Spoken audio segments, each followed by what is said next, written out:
Als Reiter auf der Freierei von Karl Räder. Der Jörg will auf die Freierei. Er möcht in der Ehehimmel. Und zu dem Zweck hockt sich der Jörg als Reiter auf den Schimmel. So trifft unterwegs ein Freund, und wie der ihn sieht, so reite, da duppt er an die Stirn und ruft, ja, was soll dann das bedeuten?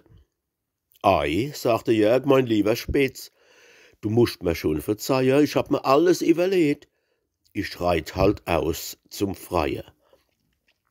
Denn, wann ich schlaf und krieh en Korb, als Bauerbursch, als Braver, heißt's schließlich dann im ganzen Ort, sie hat mich losse laufen.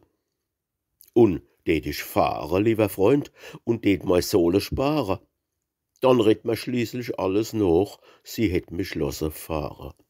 Doch, wann ich reit und krieh en Korb, ja sind kei dumme Bosse, dann kann man höchstens von mir sagen, sie hat mich reiten lassen.